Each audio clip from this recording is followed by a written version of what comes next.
Oh, right. I thought I'd start this video off at the beginning of the brew day, and then it'll cut straight to when we're using the Fermentasaurus Snub for the first time. So it's an exciting day for me because it's the first time using the new brewery. We've got the strike water at the minute just ready for doughing in on this recipe. Grains are already in there, but what I've done with the snub nose so far is I've given it a good clean soak overnight with PBW, and then I transferred into a keg the cleaner, which is sitting in here, and that is going to be used at the end of the brew day to clean up the pots. I gave it a rinse, did the pressure transfer with the clean water to rinse the beverage line and the pickup tube, and now it's got Starsan in it and it's sanitising. I've sent it through the ports, through the release valve, pressure release valve, done the lid, and now it's just sat. In fact, I think, yeah, we've still got some pressure in there. I'm really impressed with this lid, to be fair. It's like butter. It's silky smooth getting that collar on, and it doesn't take much nipping up. That's just hand tight, and it's sealed. I've had it upside down. It's not even leaking under pressure. I did have somebody on Instagram, I think, saying, how have you sealed the bottom up without the Trub collection? It's the snub nose. It doesn't have one. That's how it's formed. The way you get the beer out, like I mentioned in the first video, is pressure transfer. So you see that hose in there? For those of you that didn't see the first video, I haven't seen these. There's a beverage line in there with a stainless steel. Let's see if we can see it. Where is it? It's under there somewhere. Yeah, there's a stainless steel. Oh, it's here, look. So there's a stainless steel ball valve which floats on the top of your beer, and then it picks up the beer from the top, so it doesn't get the trub. You leave it behind, and you use the pressure inside to transfer it to a keg. Anyway, I've moved the handles as well. The handles were on the bottom. I've took them off and put them on the top, as instructed by Dan over at Keg King. He said you can move the handles to the top. So we're going to now cut to filling her up with the first beer brewed on the new kit. Is going into this new fermenter, and I'm really looking forward to getting beer pitched, getting yeast pitched again, and having some beer fermenting away. It's been like over a year nearly. Another question people are asking me, will it fit in an under-counter fridge like this one hitherwards? I doubt it. I doubt it, and the reason is that down there where that plug is at the back, there's a shelf. That houses the compressor, which is at the back of the fridge. So if that shelf at the back where that plug is wasn't there, then it would fit in no problem, but alas, it won't fit in. So it will fit in a smaller fridge, but probably not an under counter unless you've got the compressor mounted somewhere else in it. So what I'm going to do is I'm going to use the Keezer, because there's no beer in there. So the Keezer is ramping up to 18 degrees, another advantage to having the heater in the Keezer, and we're going to ferment this in there. And the good thing is that I haven't got to lift this out when it's done fermenting to transfer the beer, because it will come up and out with the pressure. Friggin' right! Alright fellas, we're back.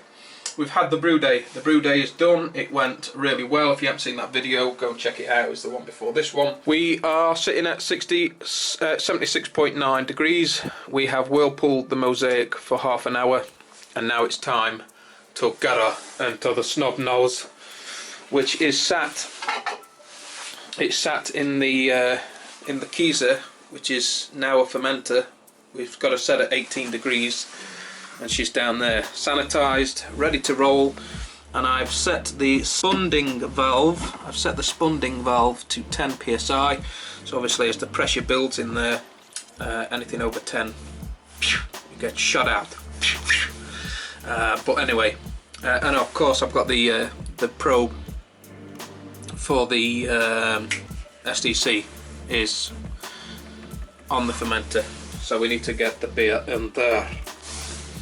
Now, it's the first time ever I've used a plate chiller, so I've got it hooked up to the mains, and then this is the water out, and I need to move these around so I can get a going into the fermenter out of here that's at 76 degrees.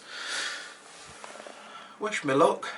Okay, I have this length of hose left over from the brewery build, which is good because I'm using it to get water into the HLT and for this job. So it's been sat in the sanitizer, it's hooked up to the outlet on the plate chiller, and I'm going to put this end straight into the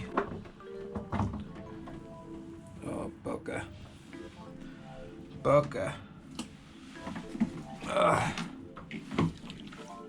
Hold on, what's happened here? Okay, let's get that back on there. Right, seal back on. Let's give it a dance in here. That's sanitizer, by the way.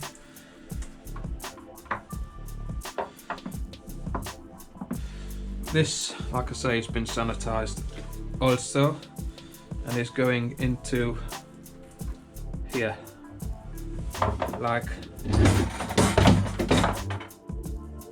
bloody hell. So I'm going to sanitize all this again because why not, right? Get in there, you bastard. Right, I can sit it there. That can sit there. Right. Very good.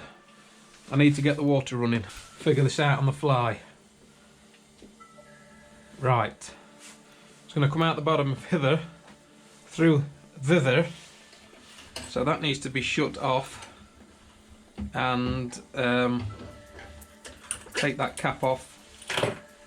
Again, the plate chiller's been sanitised. So I'm going to take that off of there. I'm going to shut that off for now. Put that onto there. God, I'm making a balls up of this because I've not even shut that off. Never mind, we can clean up after. Right, so now we can open this back up and it's going to run through the plate chiller. Hopefully. Hopefully.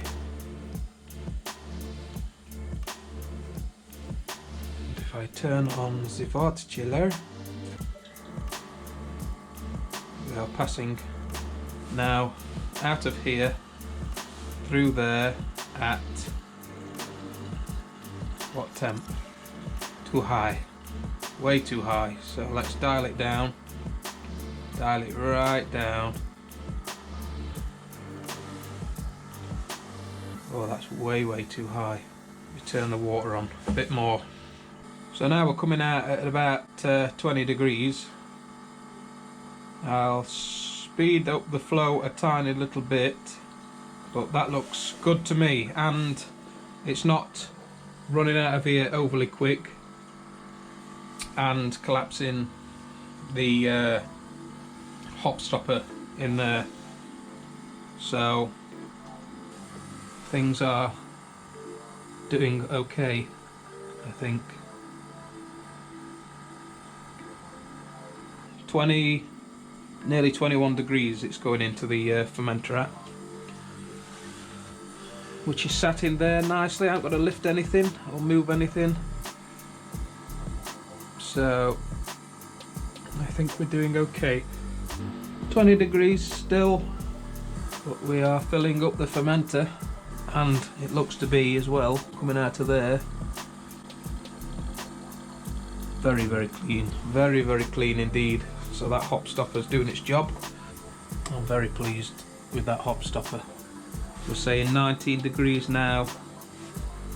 in the fermenter because the probe is up against the wall and it's now well below the level of the wort that's gone into the fermenter, and that's reading 19.4.5 degrees. So yeah, we're doing alright temperature wise.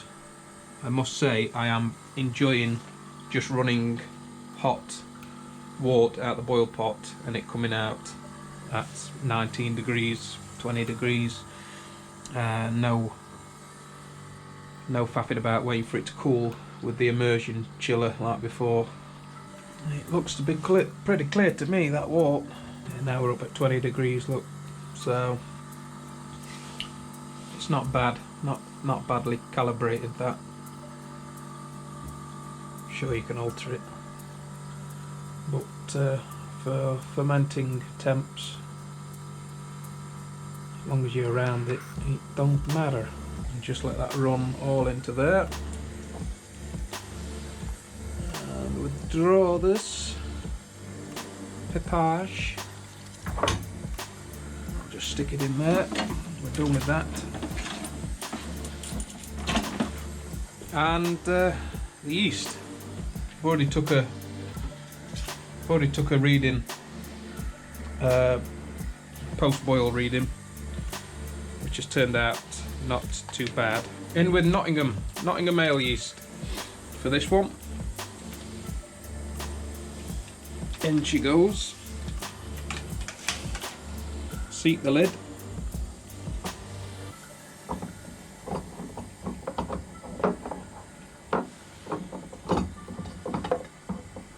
Lid is seated.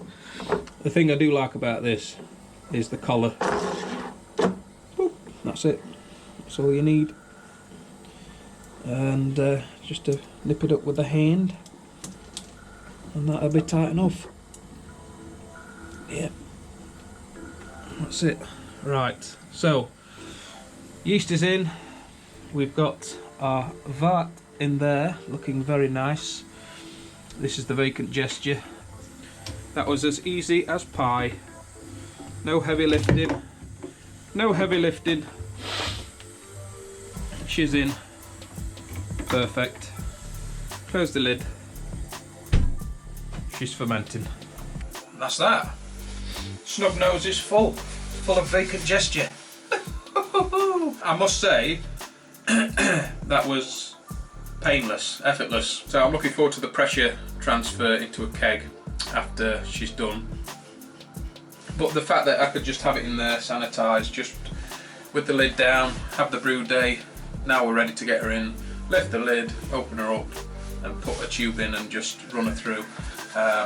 Fantastic, yeah. So we'll catch up on the progress of it. Separate to the snub nose, fantastic using the being able to use the plate chiller. Just made life a hell of a lot easier. Just run it out. Didn't take too much effort to try and tweak it back to where it needed to be. And fill up the snub nose. Fantastic. So far so good. Snub nose, having it cleaned was a breeze. Sanitised it obviously was a breeze, and filling it up. I haven't got any worries that I've now got a fermenter full of wort down in the bottom of this keezer, and me thinking when it's done I'm going to have to wrestle that out to siphon it. I ain't got to worry about that because we're going to pressure transfer, so I haven't even got to lift it out of there full of wort. I'll be lifting it out there when it's empty. Good morning, fellas. It's the next day, the morning after the brew day, and I thought I'd just check on the snub nose, just see how we're doing, see how the beer's fermenting. Normally I'd come in here on the morning after brew day and I'd hear bloop, bloop, bloop, bloop, as it's venting the CO2 through a blow-off tube and into a glass of sanitizer. But of course it is silent, we don't hear that because we haven't got a blow-off tube. But I have checked her and she's sitting pretty, and we're already like up to nearly 5 psi in there. So she's obviously fermenting away because she's built up the pressure to 5 psi. So obviously another 5 psi in there and it will start venting out the spunding valve. Just a quick update, she's doing well. I'm quite actually pleased with how the Keezer's doing. It's turned itself into a friggin' fermenter.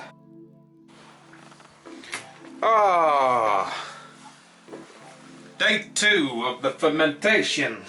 Just thought I'd add this on to the end of the video because we are at maximum pressure of what we've said. So let's have a look. Well, she's definitely fermenting. She's looking pretty good. And it smells of CO2 in here. So you can see that the pressure is set. Looks like it's set to about 12 psi there, which makes sense because this is set a little bit over 10 psi.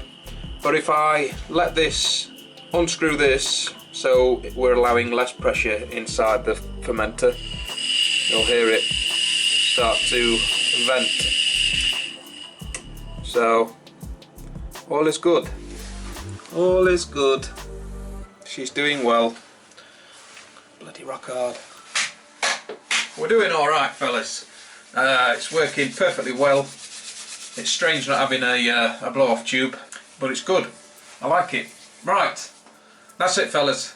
I'm going to leave it there, and the next video up on the snub nose will be when we're dry upping the vacant. So, as always, don't forget the Thomas Furikers do. Don't forget to hit like and subscribe. Click it more. I'm going to what to say. Until next time, I'm out of here.